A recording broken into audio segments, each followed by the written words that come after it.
నమస్తే. నేను అడ్వకేట్ అఖిల్ హైదరాబాద్ నుండి. ఈ వీడియోలో అడ్వకేట్ కమిషన్ అంటే ఎవరు? ఆయన డ్యూటీస్ ఏంటి? అనే దాని గురించి చెప్పబోతున్నా. అడ్వకేట్ కమిషన్ అంటే సెక్షన్ 75 ఆఫ్ సీపీసీ అంటే సివిల్ ప్రొసీజర్ కోడ్ సెక్షన్ 75 ప్రకారం అడ్వకేట్ కమిషన్ గురించి ఎక్స్‌ప్లెయిన్ చేయడం జరిగింది. అడ్వకేట్ కమిషనర్ డ్యూటీస్ ఏంటంటే కోర్టు వారు ఫస్ట్ అడ్వకేట్ కమిషనర్ ఎప్పుడు అపాయింట్ చేస్తారో తెలుసుకుందాం.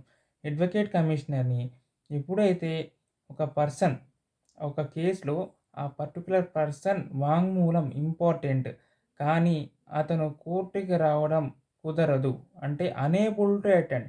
ఇంటెన్షనల్ కాకుండా అనేబుల్ టు అటెండ్ రావడం కుదరని పరిస్థితిలో ఉన్నప్పుడు, అప్పుడు అడ్వకేట్ కమిషనర్‌ని కోర్ట్ వారు అపాయింట్ చేసి ఆయన వాంగ్మూలాన్ని కోర్ట్‌కి రిపోర్ట్ ఇవ్వండి అని చెప్పేసి అపాయింట్ చేయడం జరుగుతుంది. అప్పుడు అడ్వకేట్ కమిషనర్ గారు ఆయన పర్సన్ దగ్గరికి వెళ్లి ఆయన ఇచ్చిన వాంగ్మూలాన్ని రికార్డ్ చేసి కోర్ట్‌కి రిపోర్ట్ ఇస్తారు. ఆ ఓన్లీ సందర్భం అదొక్కటే కాకుండా ల్యాండ్ డిస్ప్యూట్స్ ఉంటాయి.